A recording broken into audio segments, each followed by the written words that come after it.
should be getting on too. I don't know where he's at, but he may be in the waiting room or something. I don't know. Lee's having trouble getting her sound to work. I don't know if Deb's got a second to run down here. Or... You got to use the space bar. Hold down on the space bar. See if you disconnect it and reconnect it in the USB port. Yeah, pull out the headphones and then plug them back in.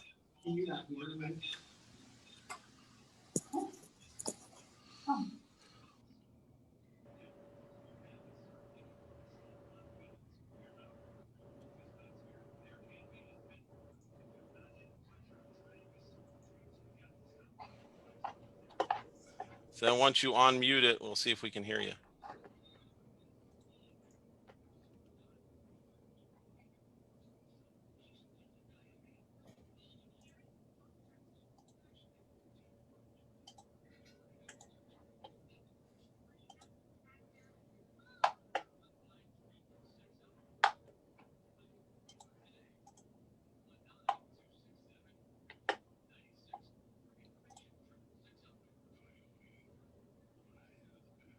Okay, Lee, you're unmuted. Yeah, but right. I can hear Lee. Her voice is really soft. Yes, I think she's good to go. No, I'm not. Yeah. You want to pull your mask down? Two there. She can't find her cursor on the computer.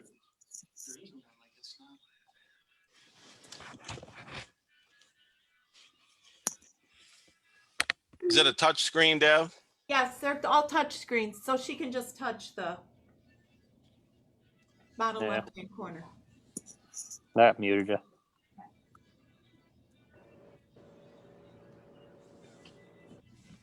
Okay. All right. Good evening to everyone. We are going to have our regular October Board of Education meeting. It's now 6:34. Pledge of Allegiance, please.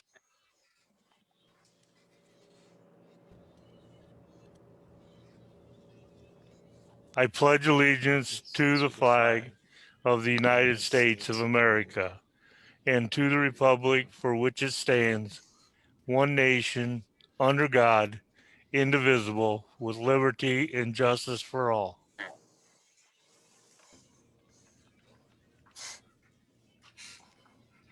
Mr. Smeltzer, call the roll, please.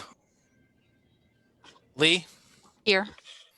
Anthony, Here. Homer, Here. Tim, Here. Shane. Here. At this time, is there any items from board members? Yeah, I want to thank, Mrs. Myers for all her video and of the athletic events. I know she's gone above and beyond doing that stuff. And from what I've seen, the quality and everything at our events are highly above a lot of the other schools we go to. So I want to thank her for doing all that and congratulate all our BBC champion athletes across the board for this fall season.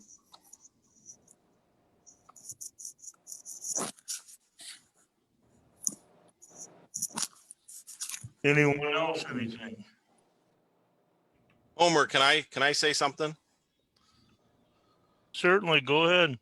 I wanted to share my screen with everybody. Let me know if you guys can see this screen.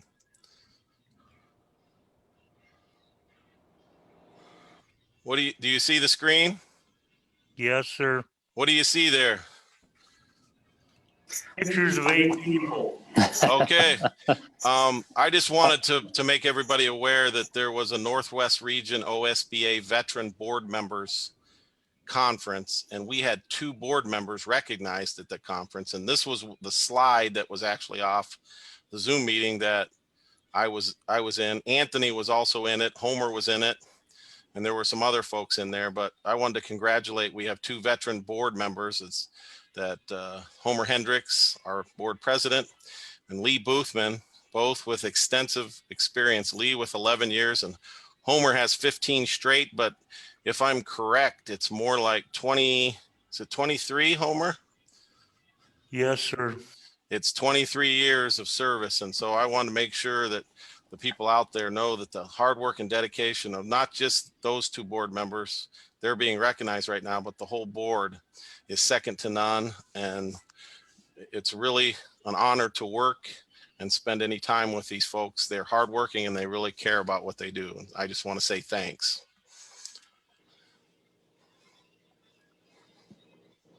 Thank you. Much. Anything else?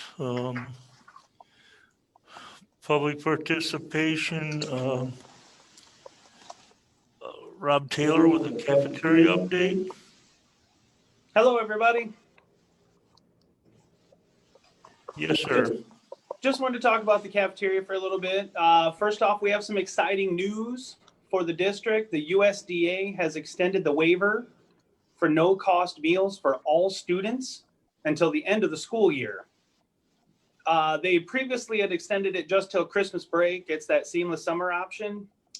But now it's extended until the end of the year, which to me is quite a blessing for the district. All households, every student's going to get a free no-cost breakfast and no-cost lunch until the end of the year. So that's pretty exciting. The Eagle Cafe was greeted with a surprise Monday morning, and we'd like to give a thank you to the 6th grade class. We got some thank you notes, a huge giant pile of them. And it meant a lot. It was a nice surprise to get those. A lot of nice words from the 6th graders. This year has been quite a challenge, adjusting to the new normal. We're starting to get into a groove though. With the free meals, our numbers have gone up quite a bit.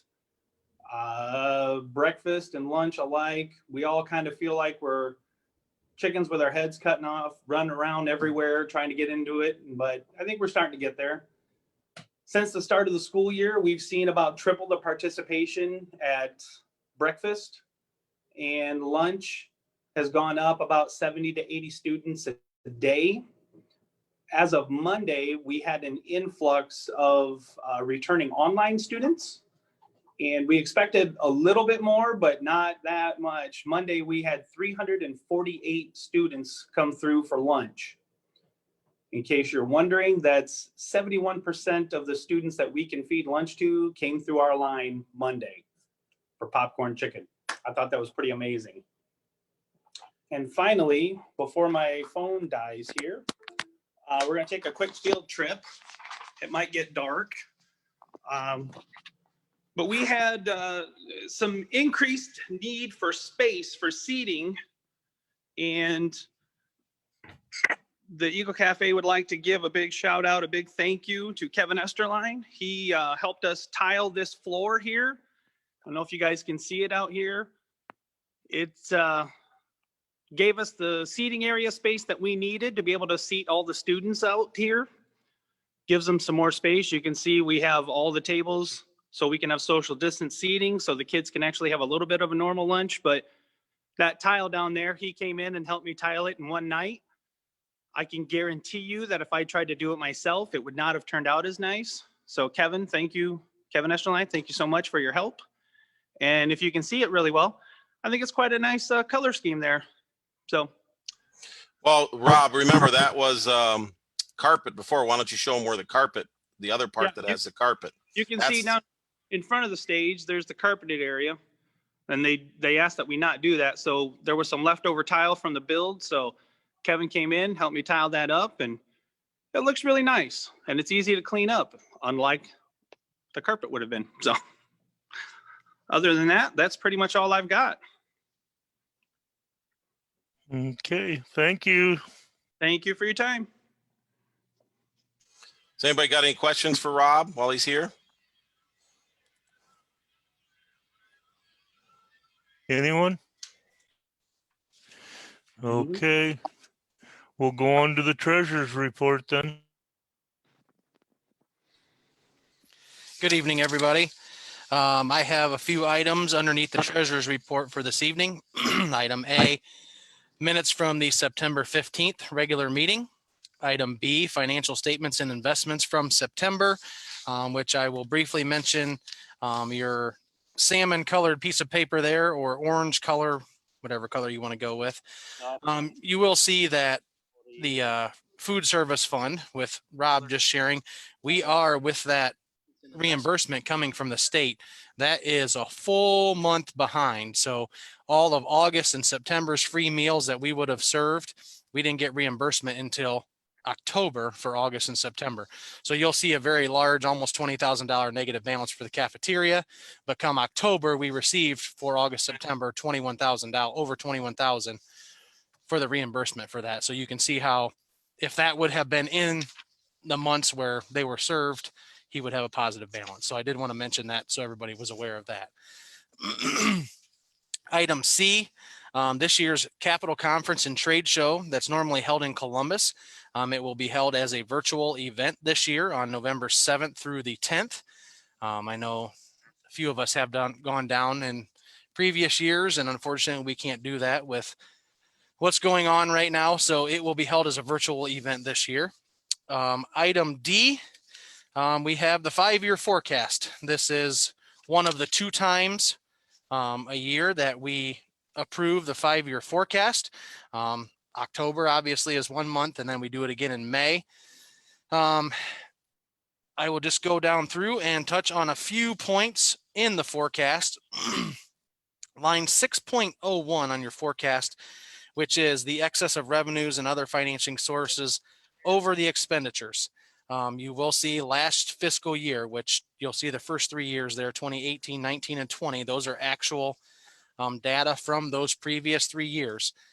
And then you can see the forecasted amounts are the next 5 out to the right side. But under line 6.01 for last fiscal year 2020, we did deficit spend by $91,110, which you are all aware. You can see the next 5 forecasted years, we do project deficit spending, and it keeps getting larger and larger as we move out towards that 5th year, go from 50,000 deficit spending to 206 to almost 400 to almost 600, and then almost 800 in the 5th year. $800 deficit spending amount is what is projected. And again, this is a forecast, so those numbers can fluctuate depending on what happens. You know, we're getting all kinds of grants with what's going on right now with COVID.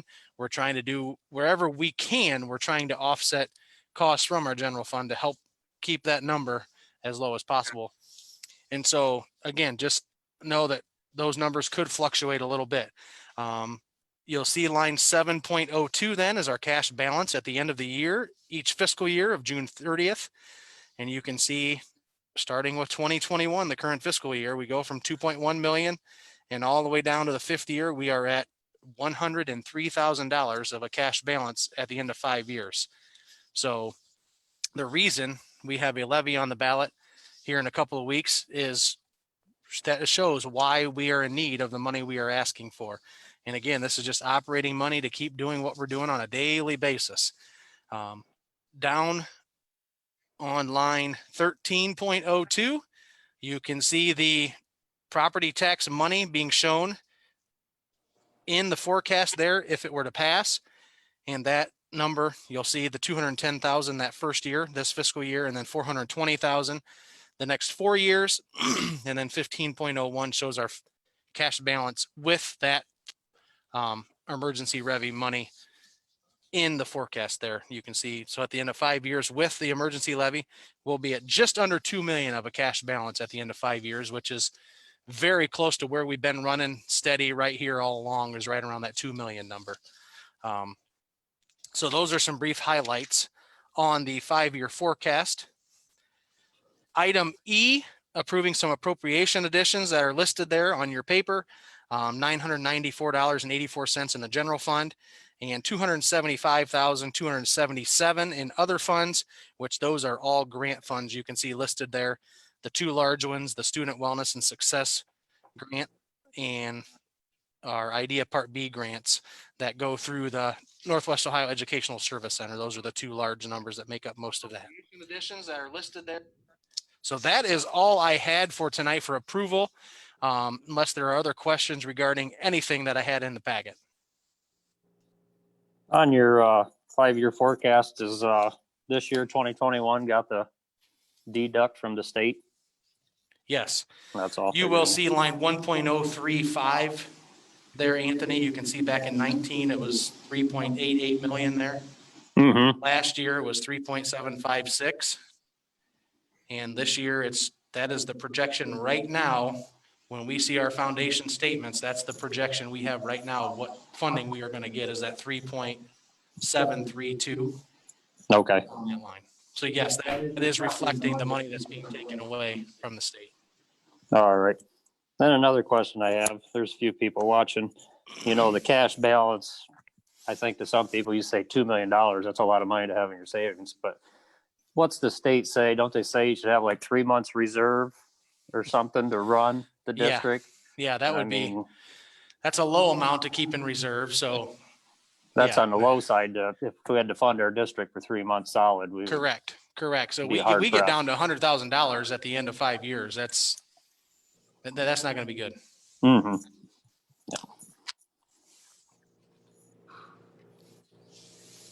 Any other questions or comments?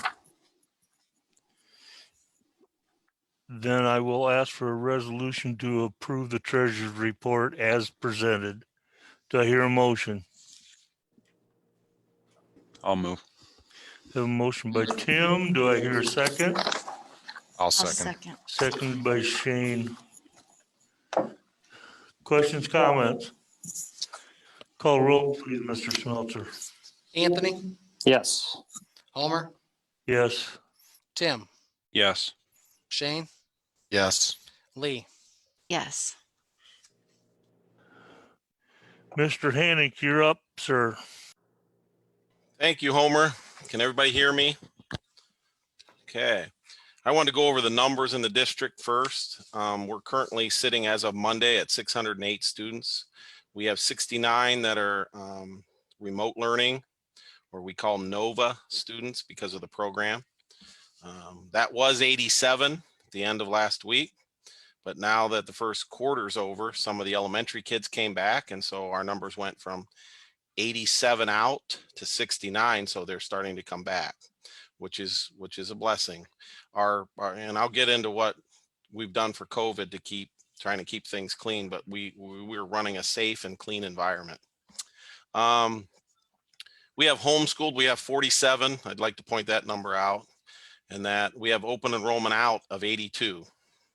So those two numbers affect our numbers. Last year on October 25th, we had 624. So we have been somewhat affected, but we are now climbing our way back up little by little. Has anybody got any questions? Okay, I wanted to share my screen again. And let me know if you guys can see this. Can you see my screen?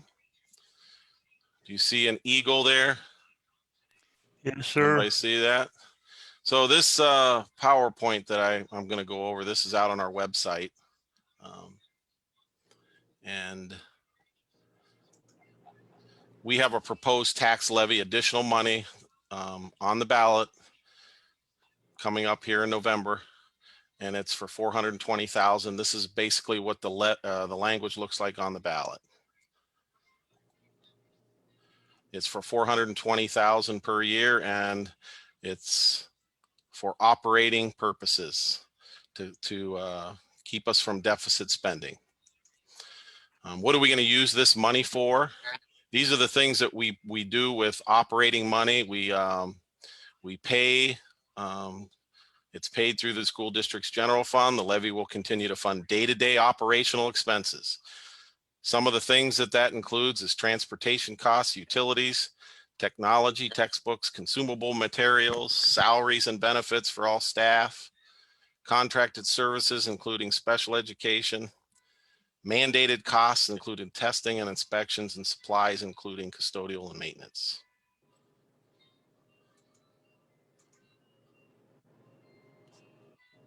Okay,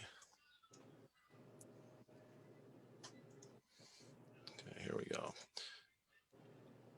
Why are we asking for this levy now? Well, we've actually been on the ballot for about 8 months. So we were on the ballot when COVID hit, and we continue to be on the ballot. The district has operated 16 years without any new operating taxes. We have experienced rising costs due to inflation and healthcare premiums. Additionally, we have lost 9.4% in property tax revenues over the past 3 years due to property tax reimbursement being phased out. The district most recently lost over 120,000 at the end of the fiscal year 2019 due to state cuts related to COVID-19. Now, keep in mind, Mr. Smeltzer just went over the 5-year forecast, and he talked about our ending balance and what we deficit spent at the end of fiscal year 20, which, if you recall, that was 91,000. Well, the last 3 payments of the year, and Mr. Smeltzer can correct me on that, we were subtracted 120,000 by the state due to the COVID and the shortcoming at the state. So had we not got that money taken out, we would have been pretty close to even. Is that a fact, Mr. Smeltzer? Yes, it is. Okay. So what is an emergency levy? School districts may place on the ballot an emergency levy if they determine their present revenues are insufficient to provide for the emergency requirements of the school district, or in order for the school to avoid an operating deficit. Emergency levies are not subject to House Bill 920, but are adjusted by the county budget commission to ensure the district receives the exact dollars as approved by the voters, which would be 420,000, figured at 3.92 mils. We are asking for a 5-year emergency levy. It could be anywhere up to 10. So we asked for 5, and then obviously at the end of 5 years, you would have to renew that, or you would not be able to continue to get the revenue. This is a copy of the 5-year forecast before this 5-year forecast, the one he just updated. This one would have showed years 17, 18, and 19. And then this was what he had projected. And this is how close that this guy gets to his projections. I mean, I'm amazed. I've been in a few districts, and he's very, very accurate on his projection. So he was projecting 70,671 as a projection for 2020. And the reason I bring this up, because he was talking about line 6.010. And so I wanted to show where we were. And what he just updated right here shows 91, 110, and that's when we lost 120. And we used some of our wellness money in order to get it to where it was to begin with.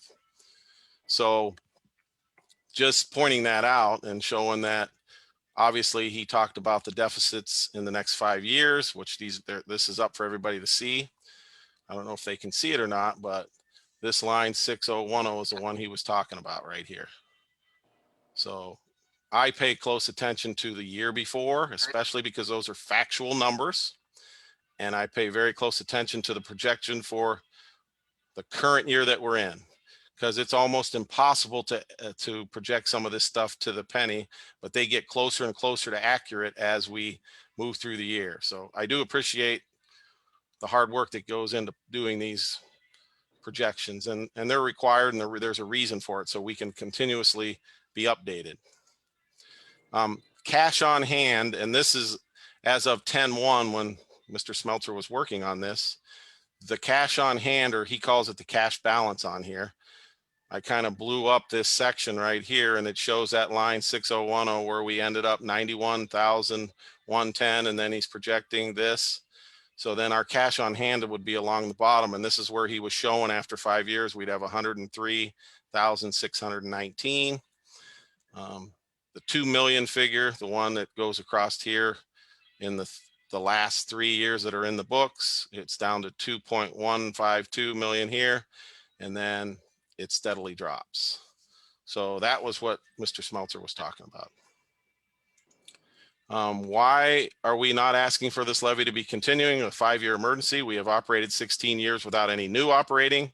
We see the need to have the money to continue to fund our district now and into the future.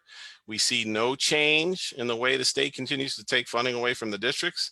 We believe our community will support a levy that is not continuing in order to hold us accountable for the next 5 years, see what we do. And if you have specific questions related to school district levy, where can I look for additional answers? Contact Mr. Hannock or Mr. Smeltzer at North Central. And that's our number there. And this very PowerPoint is out on our website on the right side. School district income and property tax rates calendar year 2019. This graph is a great graph. And the reason it shows income and property tax rates, and we compare that way, is because every other district has an income tax. So in order to make this comparable, we have to compare every district's property tax and income tax. And as you see, North Central is right here. That's where we currently are. If we pass the levy, this is where we'll be. That's that 3.92 mils. This is Eden, Edgerton, Central Local, Montpelier, Mill Creek, West Unity, Bryan, and Stryker. And this is assuming a median home value of 103,200 and earned taxable income of 61,731, which is the district median value. So that would be the middle of the district there. So with that number, I wanted to show you what a district property tax example would look like from the auditor's page. So I took my own property. And so if you want to look at what your place's appraised value is, mine's 143.5. That's above the average. So I would have to figure out what that could cost. Now, if I go back a page here, in order for us to collect at the median, which is 103, that would be approximately $12 per month for the average person. Anything above that, you would have to figure it. And Mr. Smeltzer does a nice job later on in here showing you a way to do that. But like in my example, basically every $25,800 of valuation above 103 will cost you an extra $3. So it would go from 12. If you have 129, it's roughly 15. If it's 154,000, it's roughly 18. So my example would cost around $17 a month. So just looking at the example that I put out here of my own this is what the auditor's page looks like. If you look up your property, this is all the district income tax rates and all the districts in Williams County. And if you look here, all of the districts, starting with Bryan, Central Local, Edgerton, Eden, Mill Creek, West Unity, Montpelier. There's North Central. We do not have an income tax of any kind. Stryker has a couple of them. So when we're comparing districts, those are the comparisons. School district tax comparison. So again, if you look at the district, this is broken down to millage, effective millages, income tax, and total tax bill. This is what we currently were in yellow. This is what it would be as if we passed the emergency levy.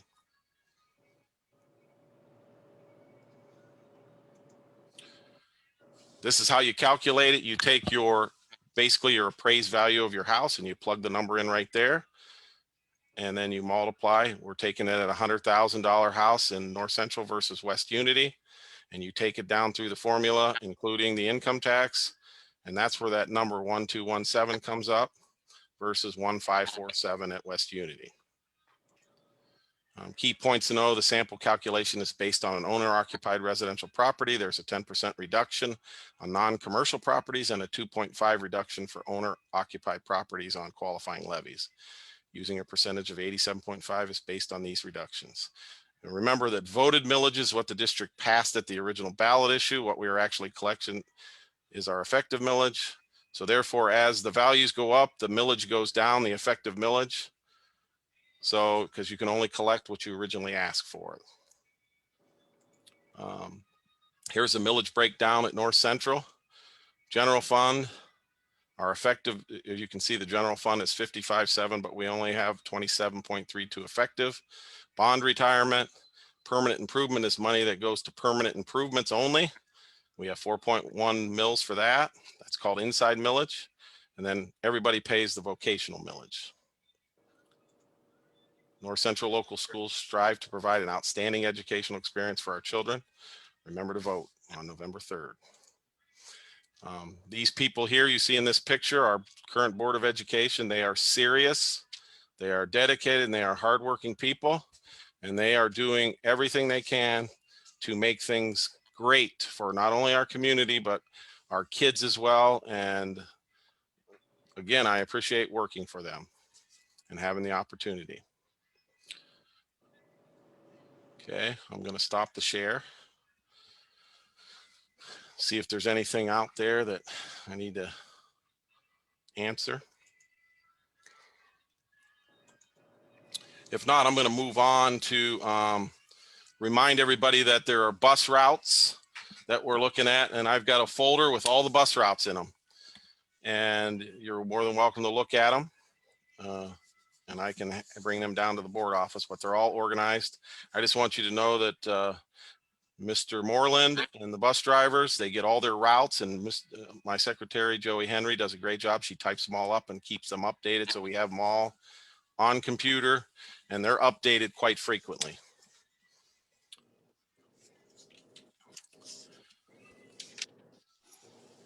While you're on the bus routes and already talked levy, Okay. I mean, I think another important key, for passing the levy is, and I'd like to hear about it. We just had our bus inspections, and obviously you put out an email where we got a dying fleet coming up ahead of us. Kind of curious where we sat. Did they say we do have 2 buses that's at the verge of getting bumped out, or and if that's the case, do we have enough buses to do our busing and sport activities? How serious do we need to be looking at a bus? Well, we have some aged buses. We are, and Mr. Moreland, can you step in on that? I see you unmuted yourself. Yeah, we're gonna have some of our buses got some major repair to be done. Right now, our bottom quarter of our bus fleet really needs some improvement. Our top third is probably real good shape. But yeah, in the next couple of years, we're gonna have to really start looking at a couple new buses. And Anthony, to answer your question, we have 10 buses, and 2 of them are spare buses. Would that be a good way to say that? Or maybe you calculate 3 of them as spares. Yes. And so if we have a bus breakdown like we did the other morning, mechanical problem, we have to take one of those buses out there to replace that. So we'd be down to 2 on a day. And then if we have anything that leaves before our bus routes get back for an event, and we have 1 broken down bus or 2, then we have 1 extra bus to take a team somewhere if we can find a driver to do that. And we got 1 bus that's a handicap bus, so it's kind of limited on its usage. So I guess the answer to your question is we need to start planning on how we can replace buses. And let's just say that we replaced 1 bus a year for the next 10 years. Let's just say that.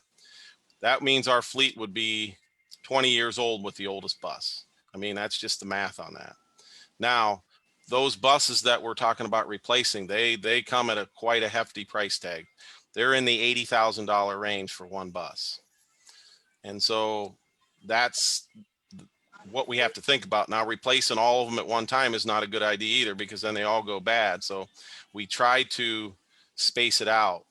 So there may be a year you need to do 1 and then 2. And typically if you have the PI money available, you get on a rotation and you're able to do that. So when and if that ever becomes available, that would be something that we probably should calculate in. And that's a discussion with our treasurer. He keeps a very good tab on that stuff. And right now we just don't have the PI money to do that. And then it comes out of the general fund, or we have to lease the buses, and we've leased them for up to, is it 3 years typically or 5?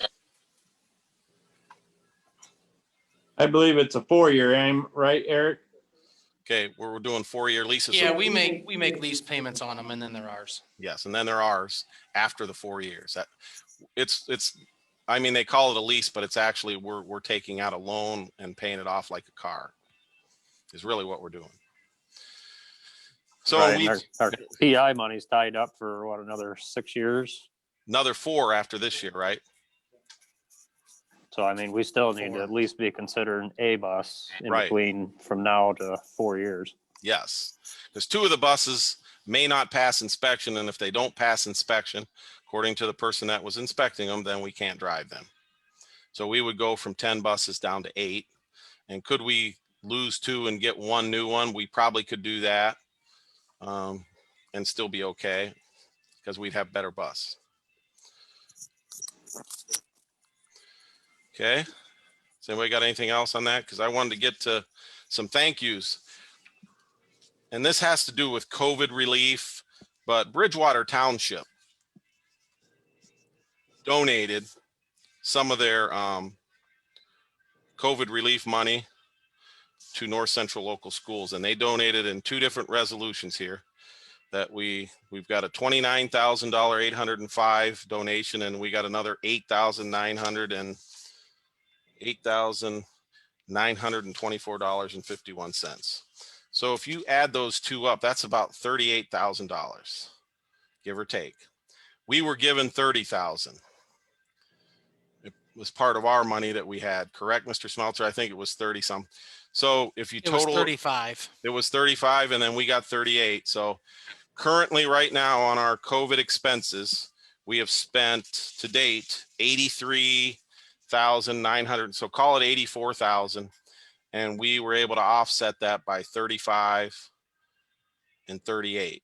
So any little bit of help like that from us, somebody stepping up and donating like that, is very well appreciated, and it is very helpful in a time of COVID and all the things that are going on. So we were, I mean, I was deeply appreciative, and I was very thankful that that came when it did. So any little bit of that helps. And so we appreciate them sharing that with us. So I wanted to make sure that I mentioned that. And then that's what we spent on our, so far we've got 84,000 there. Speaking of COVID, I wanted to just remind everybody that this school year, our school attendance and extracurricular activities, including athletics, depend on cooperation and support from everyone to follow safety guidelines set by the Ohio Health Department, the Governor's Office, the Williams County Health Department, and the Ohio High School Athletic Association. As we have seen, the opportunity to attend school and play sports has been taken away by the spread of COVID-19. We continue to ask everyone to wear facial coverings, use proper hygiene, and keep yourself and your family 6 feet apart from other families. Our ability to follow these guidelines will determine how much of a school experience our students and student athletes will have. So I just want to, just make sure to emphasize that in-person school is the best way to go. And the only way we can do that is if we keep this from getting in here and spreading, because if it does and we start doing contact tracing and all that, we will be out of school. What I want to show you on our website, and I'm going to share my screen with you here in a second, is that we have a place on our website. And I'll share my screen real quick for everybody. Do this one. You can see our website there. Hopefully you see our website and you can see where my arrow is. It's on the coronavirus. Every day I go in here and there's a place that says cases reported. And you click on that, and I've been keeping track ever since August 31st. I've been putting numbers in here. I got it divided into the elementary, the junior high, high school, and staff right now. And if you look all the way down, as of the 20th, we haven't had any positive cases yet in the school that have been reported. So that's where we're keeping that. And I want to make sure the public was informed of where it's at. It's also right here is where our presentation, if anybody wants to look at the presentation that I did and the affordability chart or the newsletter, it's all out here on our website.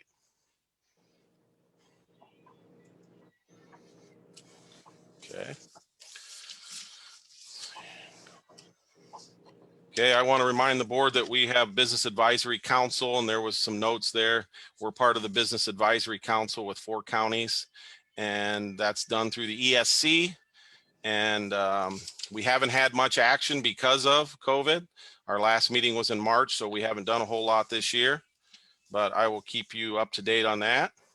I want to let the board know also, I'll get back to my original paper, that Misty Flory is she's going to be she's an aide for 5 hours a day, and she's been a van driver for 2 hours a day. Just making sure that everybody knows that, helping drive a couple of students to another school. And then I'd like to remind everybody that Tuesday, November 17th is our next board meeting at 6:30 in the Eagle Room. Other than that, thank you for listening. Thank you for all the updates, and especially the levy presentation. At this time, I'll ask Mr. Moore for his report. Hey, good evening, everyone. Can you hear me okay, Mr. Hannick? I can hear you pretty good. Okay, all right. I know last meeting someone said you couldn't hear me that well, but just a few updates from the elementary building. The first 9 weeks wrapped up this past Thursday, the 15th, and all in all, with the COVID-19 school culture, that we're dealing with, I thought the students and staff, we had a great first 9 weeks. I'm just thankful we were here for the first 9 weeks. So all in all, a very good first 9 weeks. As Mr. Taylor mentioned and Mr. Hannick mentioned, a number of students coming into the elementary building. I don't ever recall 25, Mrs. Renfro and I counted the day, kindergarten through 6th grade, 25 students. So a lot of students, a lot of cooperation from the teachers, getting classrooms around, Mrs. Myers getting computers around, Mr. Moreland getting transportation around, but 25 students, kindergarten through 6th grade, coming back into the building, and it's been a busy couple of weeks, but all in all, it's went extremely well, and talking to some of those kids, they're excited to be back, so it's good to have them back. On the 25th of September, we had a remote learning day in the district, and I thought in the elementary, we did a wonderful job as a staff getting ready for that day, posting our lessons, assignments on the Google Classroom, Zooming with our students, kind of obviously what we're doing tonight as a board administrative team. But all in all, I thought it was a very good day. I joined in 4 or 5 Zoom meetings with the students, and Mr. Hutchison started with Mrs. Beauregard's class at PE at 8:10. So I was watching the kids come into the Zoom meetings like we do, and he had them in an activity. So all in all, again, I thought it was a very good day with that remote learning for our elementary students.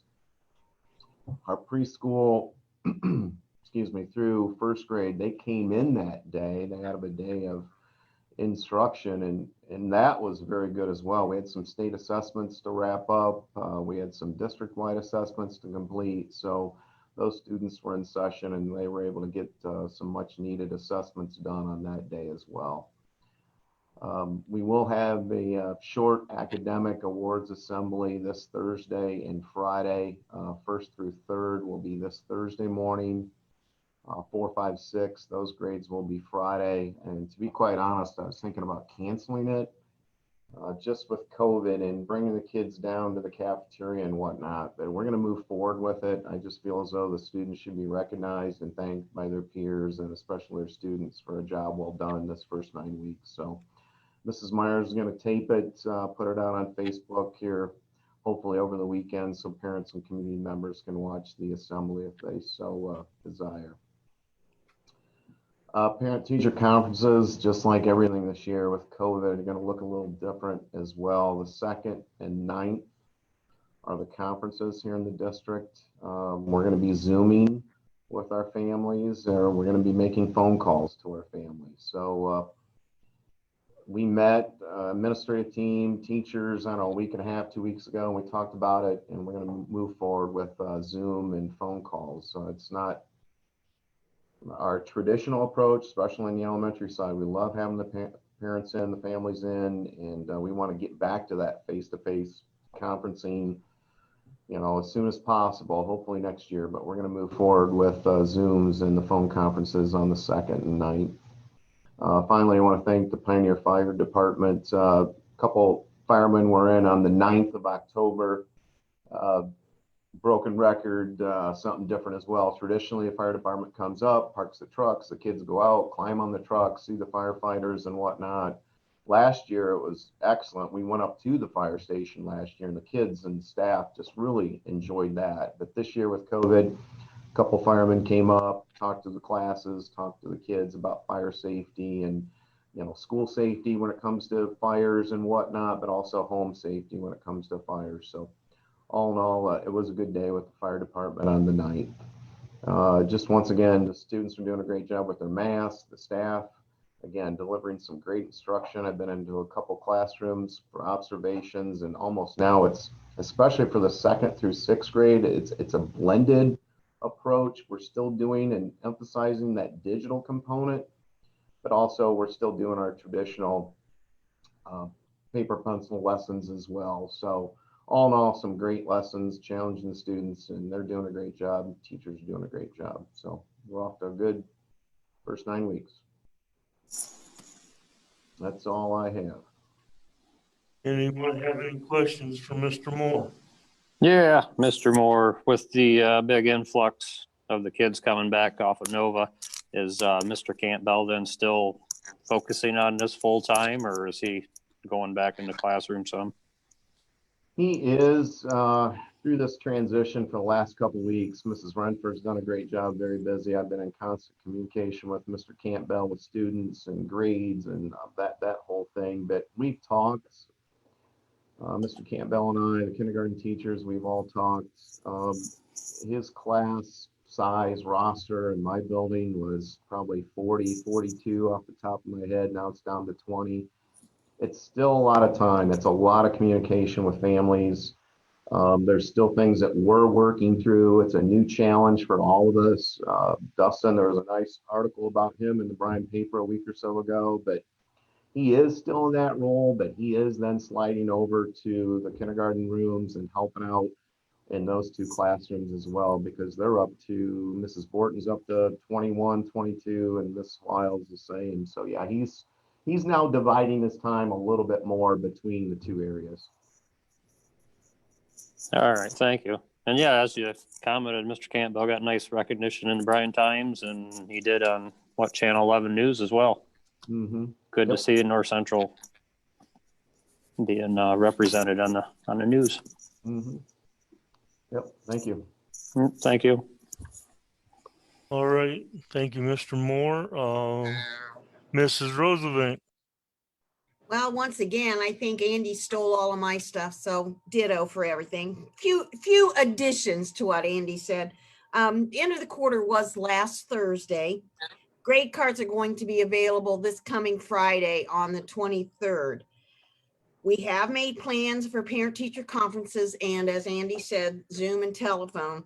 Parents can call in. We've had several. I was kind of surprised because junior high and high school, we don't have nearly as many as the elementary, but we've had quite a few parents call in trying to schedule, or they are scheduling appointments with the teachers. Teachers will then send them an invitation via Zoom, and we'll go from there.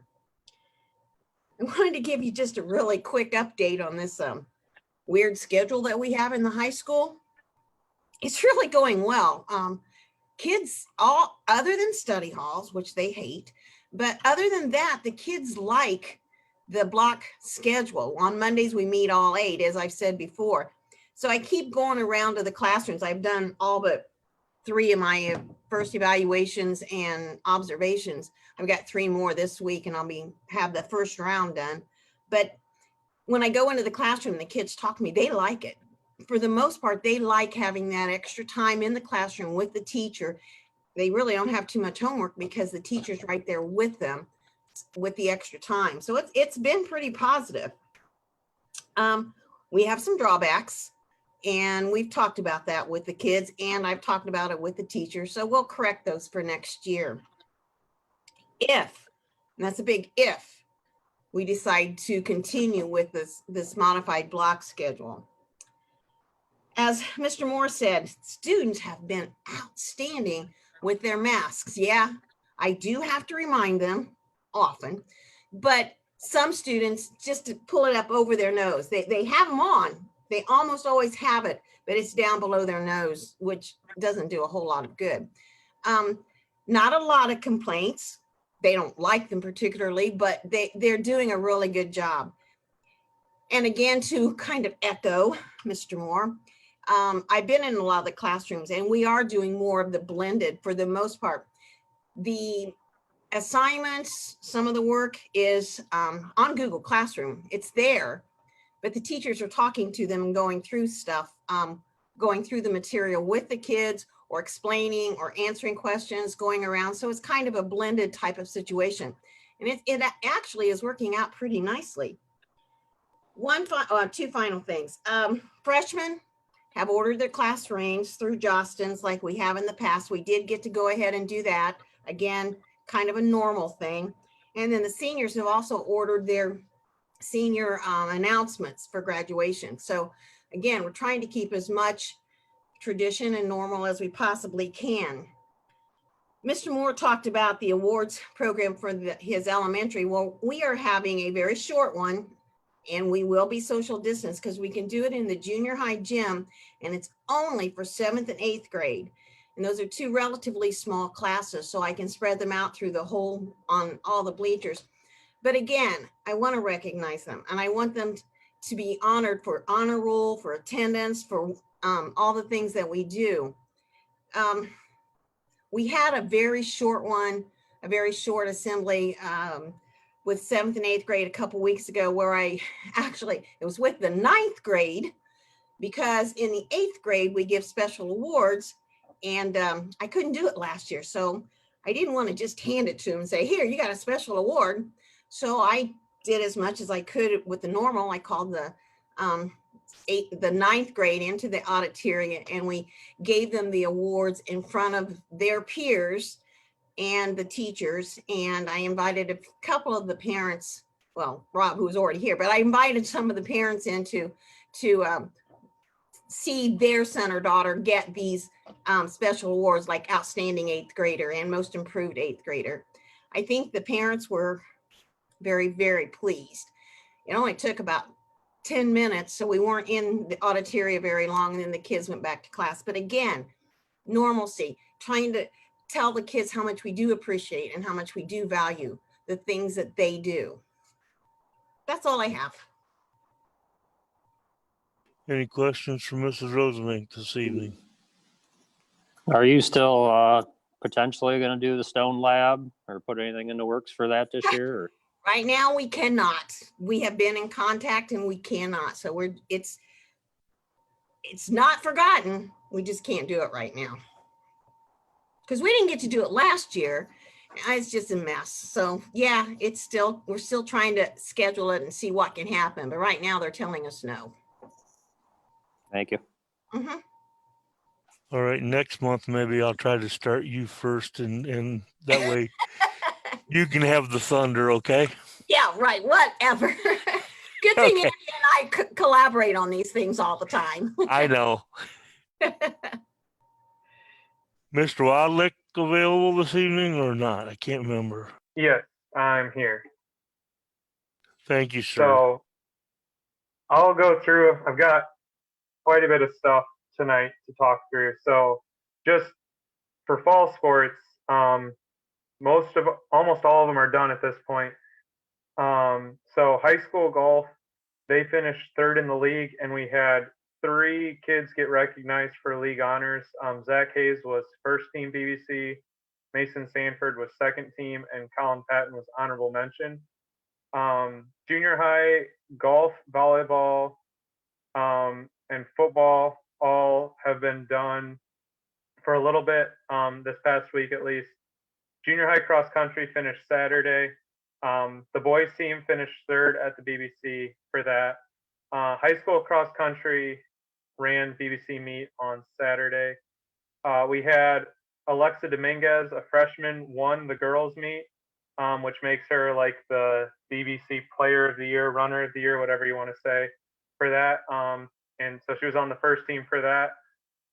Darby Stewart was on the second team, and Joe Burt was on the second team for BBC as well on the boys' side. So we had some good accomplishments there. They will run at districts on Saturday. JV football is currently 3-4, and their last game will be Saturday at Montpelier. And then high school volleyball, outstanding season for both of those teams. Varsity was 18-3, 12-0 in the BBC. They were league champs.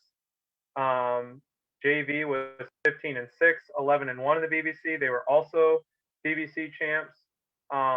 So I'm willing to guess. I can't say it's 100% for certain, but it's been a very long time since we won just varsity, and I don't know if we've ever done both in the same year. So outstanding accomplishment by both of those teams. Varsity volleyball will play Thursday. They will host a tournament game with either Eden or Holgate. They are playing tonight, and I don't know who won. I'm guessing that game's probably already over. So along the lines of volleyball hosting, tickets will still be restricted, and the girls are going to have a process of buying tickets through that. So we can't. I actually don't do the ticketing; it's done online, but we will run the home events. And just kind of going off what Hannick said, keep encouraging people to keep doing whatever they can to keep being careful, because if you've been paying any attention to what's happening around, there have been multiple football games that get canceled because of teams having to forfeit because they have whatever positive cases or they have to quarantine for whatever. So again, just the more you can do to keep being careful, the more of a season our kids can have. And I am very thankful that we've made it this far in the fall sports. I'm going to knock on wood here real quick to make sure we make it all the way through tournament without having to do what some other schools had to do. Moving on. Hey, Greg, we're Quincy. playing Eden, just so you know, in volleyball. They won. They won? Okay. That's what was kind of expected. So yeah, we will play Eden on Thursday at 5 p.m. and we will be live streaming that since we won't be able to let in everyone who wants to watch. So and again, I also just want to say thank you to Deb. You go to other schools and they don't live stream nearly as much as we do. Like our JV boys football team just played yesterday and they didn't live stream it. And she has been up in the air live streaming in some nasty conditions. So she's definitely put in a lot of effort into doing that. So just seconding that, thank you for her. Looking at winter sports, similar process to how we did fall. Hopefully learning from the mistakes I made and improving them. We're going to still be doing vouchers for basketball to let people in. However, we're not going to have them prepaid, but they will be for reserved seats. And I'm going to be talking to the kids and the coaches about how those reserved seats will look. Not the same as reserved seats have been in the past, but basically every kid will get vouchers. Those vouchers will be for a specific seat so that your family will sit together. And then when you come in with that voucher, whether or not you're the parent or whoever uses that voucher sits in that seat.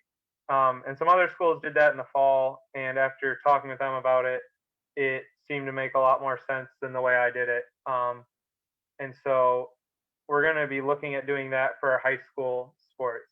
For junior high, we're looking to play them again in the varsity gym whenever that's possible. We have a few times where we have games in both, so we'll have to put them in the junior high gym. But if we do that, we're going to encourage parents to only come for their kids' game to try to minimize our capacity in the junior high gym, to try to, and not have a true split session, but try to break them apart a little bit that way. Moving down to elementary basketball, it sounds like there will not be a BBC league like we've done in the past for 5th and 6th grade basketball. That does not mean we are not having elementary basketball. Our goal is to still have them come in and practice. It'll just be the the issue of finding and making sure we have gym time, and making sure we're able to sanitize before and after they come in. So currently, we're still going to try to do as much of the elementary basketball stuff as we can. Just as with everything, it might look a little bit different, but the plan is to still do it for our kids at our school. Football contract, it expires at the end of this month. We will be meeting with them in the hopefully near future to go over that for the next one and kind of making a plan for long term. So that's all the stuff that I have to say. Are there any questions about any of that before I go on to what I have questions for you guys about? Any questions? Nothing? Okay. Follow So through. the one thing we have to think about is what we want to do as far as cheerleading for this year. So, and basically the issue is, do we allow them to cheer at boys games? The reason this is an issue is I have to limit gym to 15% capacity. Cheerleaders do not count against that 15% capacity. So it's not really an issue of them being there. The issue is I have to budget around 50 vouchers of the 138 to be for away fans, because we give 2, and then we let in typically like the AD, the principal, a couple of the other people from the other school. So we budget 50 for away teams. And then we have currently 18 boys signed up for basketball. In the fall, we gave everyone 4 tickets. So that would be 72, which would put me at 122 out of my 138 capacity.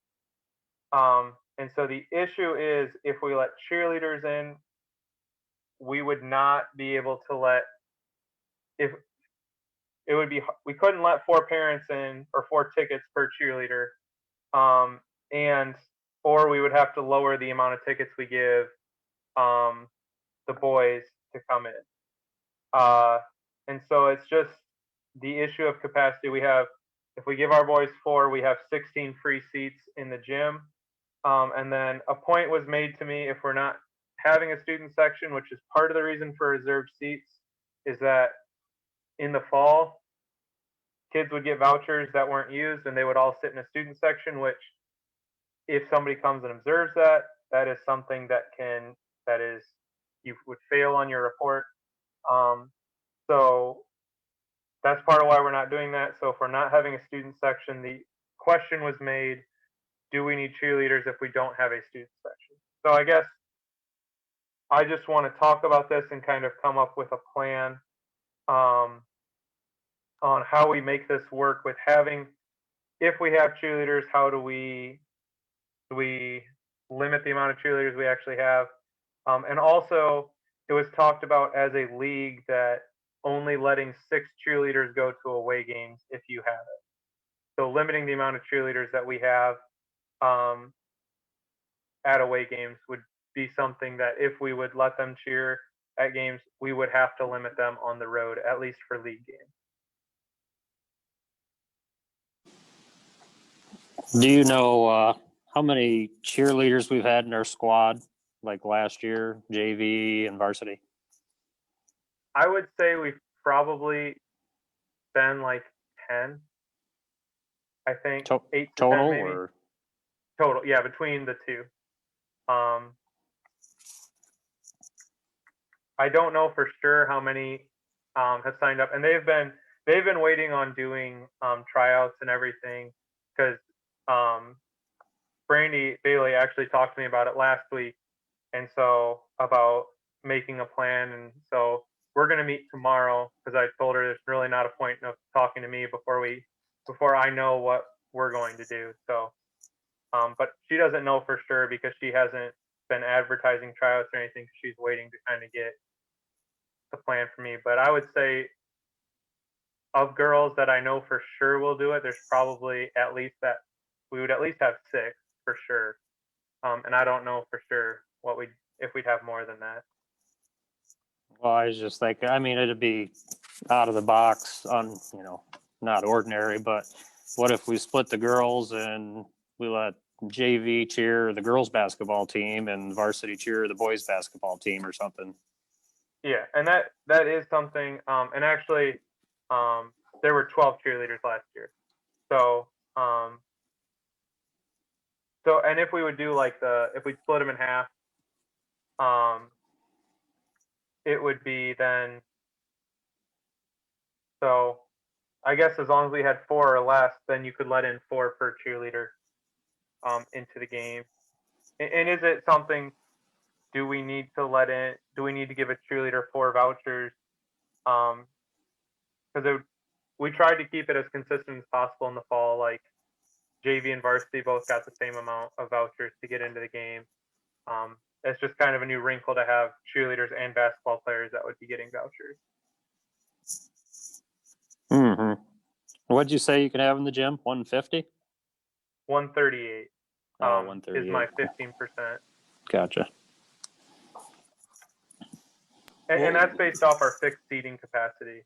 So you basically count your number of seats, which we went through and did, and multiply by 15%. And that's how many people you're allowed to have. Okay, with that thought in mind about possibly having, some of the cheerleaders just do the girls' games, how many girl participants do we have? Currently 16 or 17. So we'd be in about the same boat as the boys. It's almost identical, actually, as long as those numbers hold up. There are some girls that would tell you they've been encouraged by me and some other people to play who aren't signed up currently. So I would love to see that number grow for both boys and girls. But right now we're about 16 or 17 for girls and 18 for boys. I mean, that's something that we need to take into consideration. If, if you had 20 ball players. Right, yeah, if we come in with, yeah. I And so think I guess- strongly we need to make the cheer squad work. I mean, I feel there's some kids, this is what they've got. I mean, I know last year, I think there was this was the only extracurricular they done was cheerleading. Yeah. So, Yes, I for some think we is got to their keep only it sport even that they do. across the board Absolutely. and try to make it work somehow. So the way I look at it, I think there's like 4 options. And I think I can eliminate the first one, which would be no cheerleading. Option 2 would be cheerleaders, but they don't get vouchers. So they come to the game, but we don't give them vouchers to come into the game. I don't like that one necessarily either.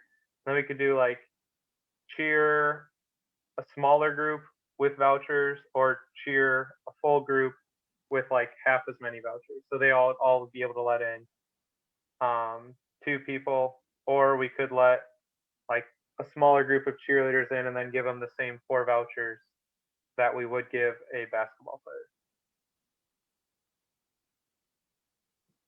Well, and I think Brandy or the cheer advisor can kind of work on that too, couldn't they? If, we're going to say Of making them 4 into and groups, 4 yeah. vouchers, just say, well, we're only going to have 8 cheerleaders this year. This year we're going to do 4 for the girls, 4 for the boys. Yeah. Maybe flip flop them. I Right. don't know.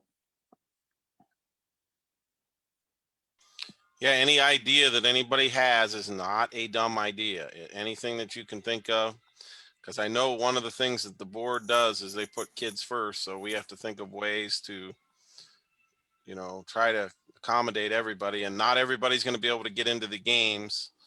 And that's, me and Greg have been talking about this for a couple months of how to accommodate all that. And hopefully Deb Myers continues to do excellent job of video, because a lot of people are going to have to be watching it via live stream. So I don't know what the exact plan is there, but sort of the same setup.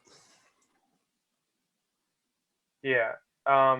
We are either, and I don't want to get ahead of myself, but either we're definitely looking, I don't know if we've ordered them yet, a new camera system that would hopefully make it a little bit better quality and a little bit better angle for streaming basketball.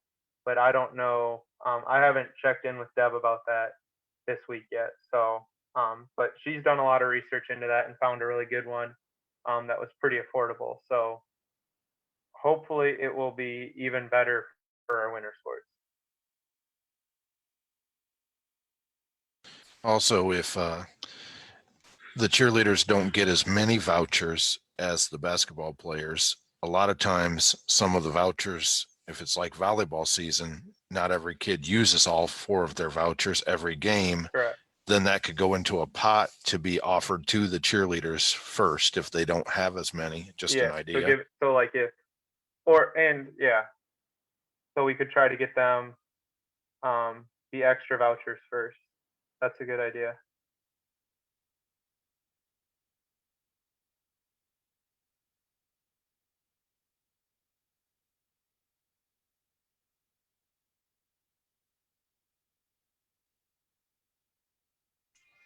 But it sounds like we can only have about max of 6 cheerleaders, max. Does that For sound away like? games. Yes. For away games, definitely. What about home? It would be the same. We have 16 empty seats right now. So you could either do 4 and let them all have 4, or do 8 and give them all 2.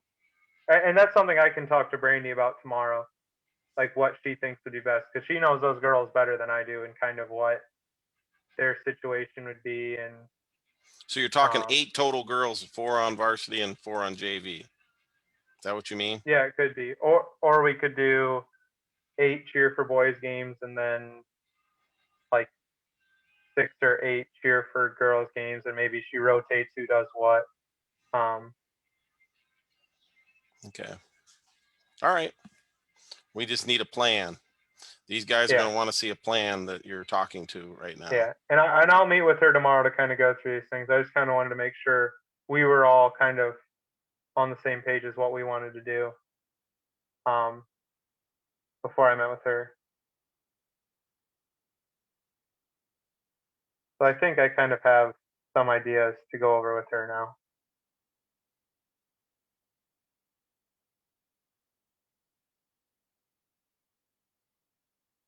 And that is all I have. I don't know if there are any questions about anything else that anyone has for me. Is there any questions for Greg at this point? I know that we've had one sent in about cheerleading that Mr. Smeltzer needs to ask. Okay. Yeah, go for it, Mr. Smeltzer. Let me.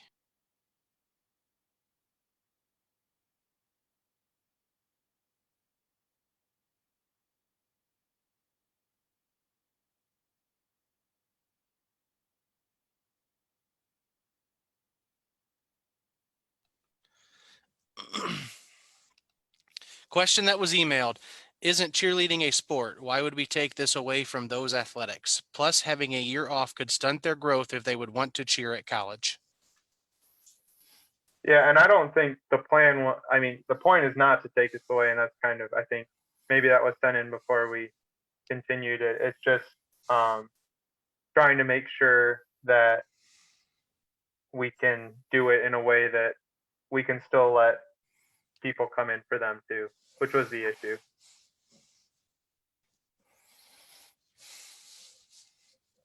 And I guess all this being said, there were cheerleaders allowed for football. There has been not a ton of guidance given yet for winter sports. Just last week, they gave the basketball return to play guidelines, which were the same ones we had basically from the summer. So there's, I don't know for sure what even the requirements are for cheer. They could limit the number of cheerleaders we're allowed to have on the floor or anything like that. I don't know for sure what that will look like. So I guess all this being said, this is me planning on us getting the same requirements that football had for cheerleaders.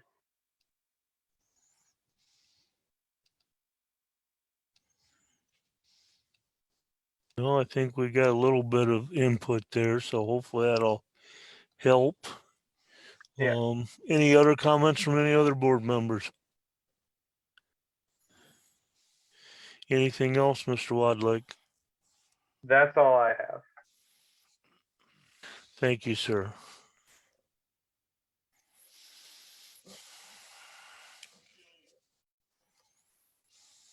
Next, we need to go on the recommendations by the superintendent. The second reading of the Neola policy bylaw revisions. Resolution to approve the second reading, proposed policy bylaw revisions as presented at the September meeting. Do I have a motion? I'll move. I have a motion by Anthony. Do I hear a second? I'll second. Seconded by Lee. Any questions or comments? If not, Mr. Smelter, call roll. Homer, Yes. Tim, Yes. Shane, Yes. Lee, Yes. Anthony. Yes. And next is consent agenda. We've got employment pending records, supplemental contracts, Josh Bailey and Jordan Reeves as 7th and 8th grade boys basketball coaches. Do I hear a motion? I'll move. I have a motion by Tim. Do I hear a second? I'll second. Second. Was that resolution supposed to be at the bottom of all four of those? Because then there's not a That's what I was wondering. motion and a second underneath number 4. You see what I mean, Matt? Yes, it should all be at the bottom. So, Oh, My apology. no, that's the way it was written. That's not your fault. All right, we also have to accept the resignation of Kevin Beck as JV basketball coach. We need to rescind Kevin Beck's JV basketball coaching contract. And we need to approve the teacher and paraprofessional substitute list dated September 25th, 2020 for the 2020-2021 school year as presented by the Northwest Ohio Educational Service Center. These are all part of the consent agenda motion. Again, do I have a motion, Tim? I will move as amended. I have a motion from Tim. Do I hear a second, Anthony? I know you already said it once, but I'll do it properly. Any questions, comments? Call roll, please. Yes. Yes. Lee, Yes. Anthony, Yes. Homer. Yes. And if there are no, is there any reason for an executive session? No, Board members? None for that. I just had one more question for Mr. Hannick and probably Mrs. Myers. In your board update, where are we at on our technology plan? Have we got all the devices for our, kindergarten, first grade? We got any update on those? Have those arrived? as of now, I haven't seen those devices yet, but they were ordered back in July. We're still waiting on them. They're supposed to be here any minute. All right, and I was curious, where are we at on staff laptops? How many of our staff are equipped with laptops? How many of them? Anybody that wants one can have one. The way I mean, Deb offers them to anybody that wants to have one. I can, if Deb is out there, maybe she can answer that for us, the exact number.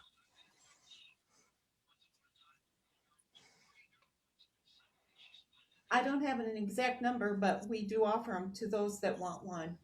And the new devices were shipped on Friday, and they're supposed to be in hopefully by the end of the week. All righty. Thank you, Mrs. And also, Myers. just to jump in quick, I was talking about football cheerleaders. I was talking about the OHSAA's guidelines for football cheerleaders. We don't have football cheerleaders, so I think there was a comment on Facebook about that.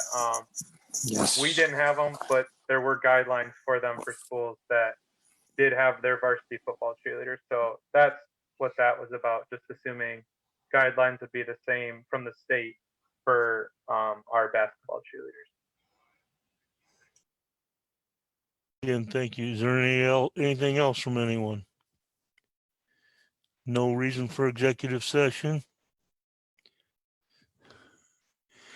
Only thing that I've got to say to finish is I hope that everyone goes out and votes.